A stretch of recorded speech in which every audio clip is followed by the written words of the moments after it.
Okay, so welcome once again to Idiots with Pens. You know, that's why I should subtitle this. Bear of limited intelligence doing stupid stuff for the enjoyment of everyone in the world. I guess that's the best way to do it. I do not have a new character to introduce this time. It's going to be a while before somebody from the Kelp Bed comes in to take a starring role. I know Robbie's looking at me from behind the monitor. He's a little bit teed off about this, but we'll write him in there somewhere. However, what I do have, I got this great tape this week, and I listened to this a lot while I was working on it. And this is Sly The Family Drone. If you know me, you know I love them. But they teamed up with an art center called The Gate. And I can't remember, located somewhere in England. I'm sure they'll ride me for getting that one wrong. But it's Sly The Family Drone collaborating live with Jamaica, 2 exclamation points after that, which is a group that I believe was formed and met at The Gate, which is for people with learning disabilities to be creative and do strange and crazy stuff. And you all know that I love Sly The Family Drone. I love Kaz, who does all their record covers and stuff like that. I have his art book, which I will review at some future time. I love it. So there's the review. 2 birds with 1 stone. I told you it's good being a moron. But anyways, the other thing I love is there's this sleeve here. Let's see if Grindle will help with pulling that off. Almost dropped it on the ground. Grindle trying to sabotage stuff. So it's a very beautiful tape too. But I liked it. It reminded me of early Crash Worship, which I've always loved, just with this great collaboration between the two. So that was pretty much the soundtrack a lot. That and a French folk drone band named France. I'll put a link to a video with them because it's a drummer, a man with a hurdy-gurdy, and I believe a bass player. So that was basically the soundtrack. You'll notice I changed up my working method a little bit on this, tried a little bit more experimentation, but there was a good reason for that, and the owl deserved it. And at this point, I think we're coming close to 3 minutes. I've droned on enough myself, and not in a pleasant hurdy-gurdy manner, so we'll just get on with the show. Thank you, love you guys, have a good day, bye. Hey, how you guys doing? Once again, we're back. I realize I already covered that in the introduction. I am a moron. I'm a bear of limited intelligence, in case you have not understood this yet, which I am pretty sure that you have. So anyways, this one, we're going to go slightly different with what's going on here. Today, what I'm trying, or this week what I was trying, was I normally like to work wet on wet, especially with watercolors, because I like the degree of uncertainty that it brings into the proceedings. However, I wanted there to be a clear delineation between the kelp bed proper and the owl's K-hole. So I figured the best way to do that would be to make everything in the K-hole kind of hard delineated. So what we're going to have here is I went through, inked everything, and then painted it in on mostly dry paper. Some of it I pre-wetted in sections, but you'll see that as we go along. And once again, this is my homage to Steve Ditko. If you don't know who he is, oh, your life is so lacking. We feel so bad for you. Seriously, go pick up a bunch of Doctor Strange and read them, the old Doctor Strange. Probably, there may be good stuff in the new one, I simply don't know.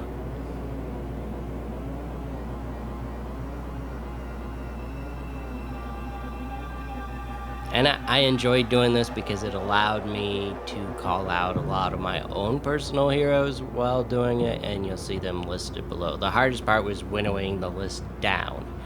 It's like when people ask you, what are your 5 favorite horror movies? And you're like, I can only do 5, because at first you can't figure out what you're going to do, and then all of a sudden, boom, you know, you've got 52 of them that you figured out.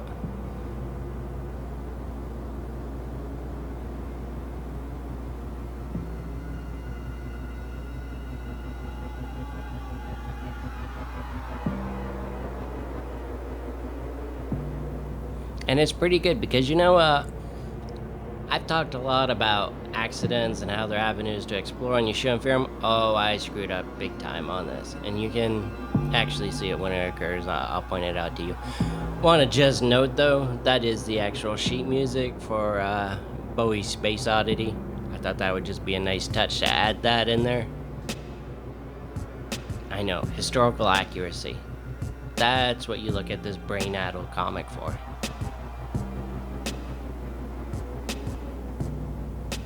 And let me tell you right now, I love the blue pumpkin nib. Like, it's one of my favorite nibs ever. Should they ever quit making it, I'll probably cry. I cry anyways, but, you know, I'll probably cry.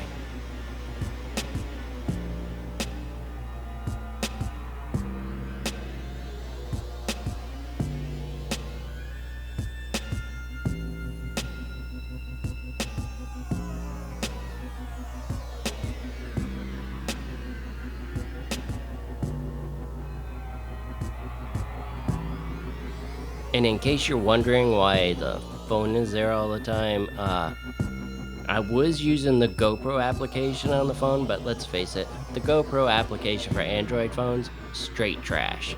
Whoever's on the development team for that, go work for Apple, because you're doing Android users no favors whatsoever. During the filming of this video, I finally gave up on that application altogether, and now I just do everything manually, because it's a garbage fire. I can't believe they actually released that thing.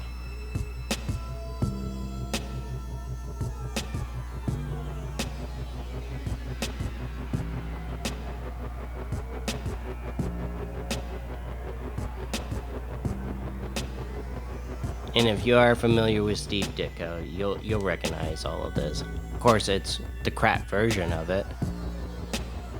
I'll be the first to admit that this is a very poor rendition of Steve Ditko's backgrounds, but I tried.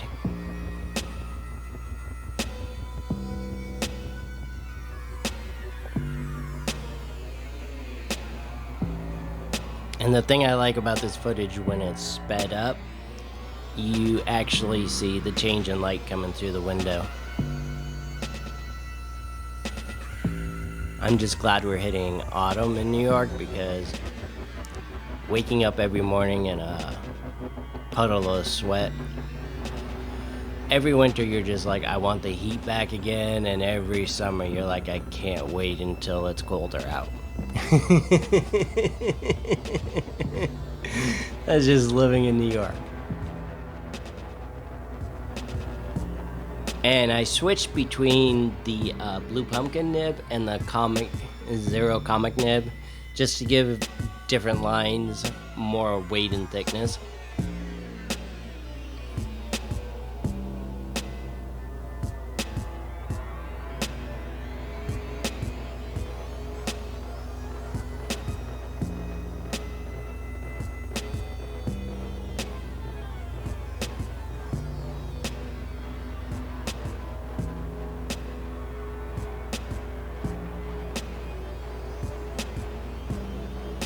And if you've been following this, you can already tell there's more detail and background elements going on than I normally use with doing the wet on wet, because as I said, I like letting the watercolor do its thing and then following its lines.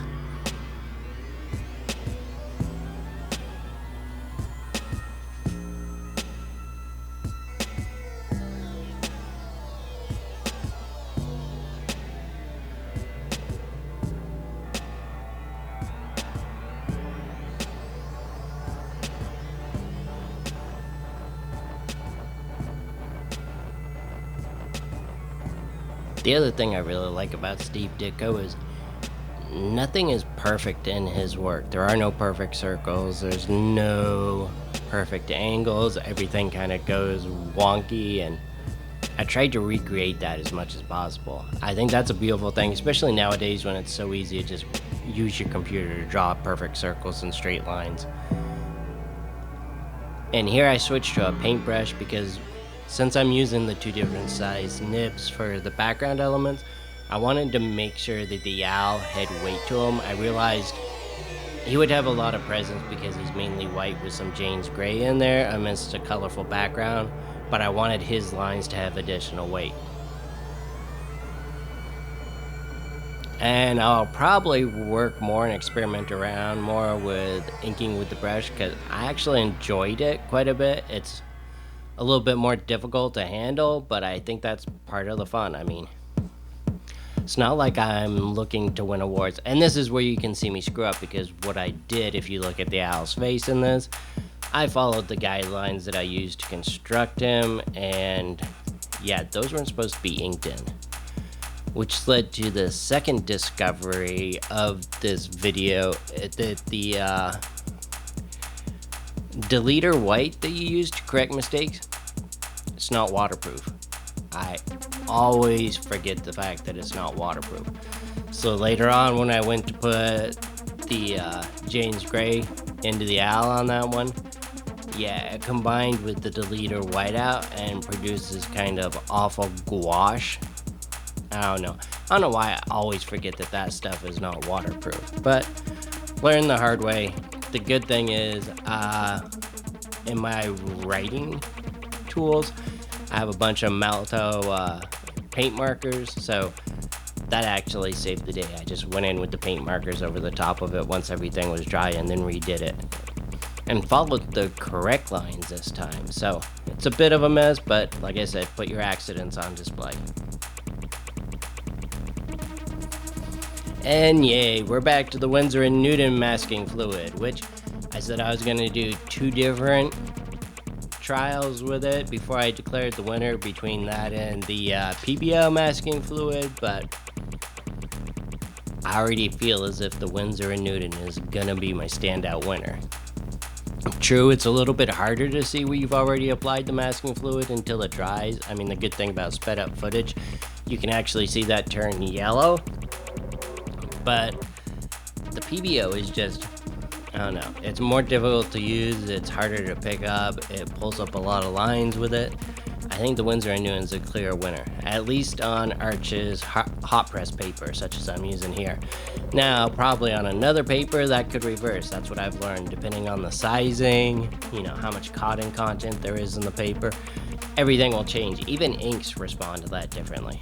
Okay, now here, you see the little meshwork up there, and in there I use Stylefile markers. And Stylefile is a company from Germany, and I know everybody loves Copics, but I am sick to death of, if you buy a set of Copics, invariably this has happened to me time and time again, at least one of them will probably be cracked and dried out, and another one will leak. They just have quality control issues so far, and every time I contact them for a replacement, like you just want a pin replaced. Somehow, surprisingly, whoever you bought it from, not an authorized dealer. And this has happened to me with several dealers, so I have a hard time believing none of them are authorized. And nobody allows you to open a set to check each individual marker, and who's gonna buy single markers at a time? It's just not gonna happen. You know, you wanna buy a set so you save some money on them. So I refuse to pay premium dollar for poor quality control. So, Stylefile, they're out of Germany. I found them through my graffiti supply shop, and the guy told me, he goes, they're probably better than Copics for a cheaper price, and you don't have the quality control issue. And so far, I have to say, the only problem I have with them is it's a little harder to find the refilling because everybody has Copics. But yeah, Copic, I'm not dealing with you anymore.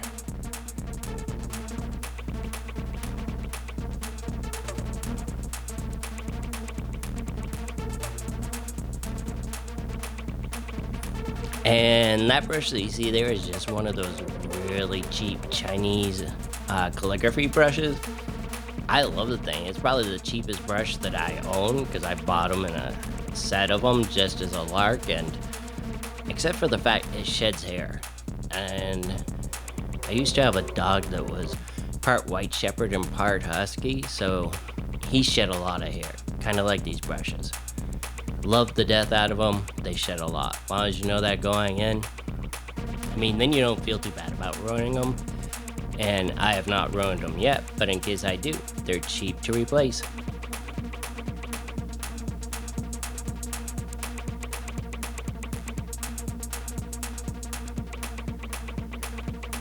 And I was also happy because I was curious to see how those style file markers would work with next to watercolor, and bang on, they held their own.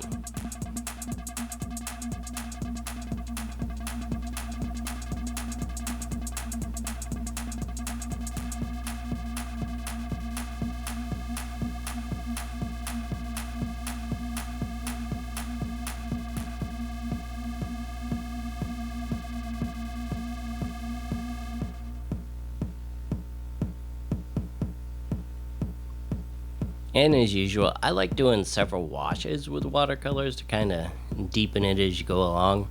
Occasionally I'll screw up. You'll see me do it, but I'll screw up and that won't happen. I'll slam a little bit too much color in there, but deal with it. It's not like any of this is serious.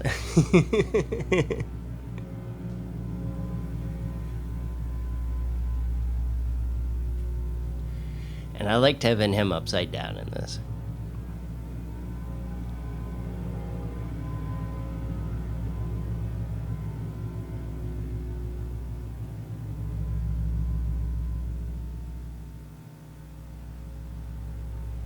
Yeah, you can see right there by his left foot. Kind of came in hard there with the color, and then I said, psh, let it ride. Who cares?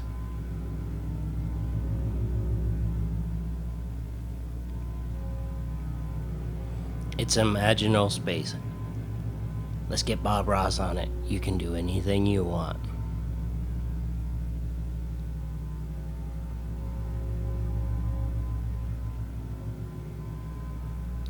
And there we go. Thanks once again. Talk to you later. Love y'all. Bye.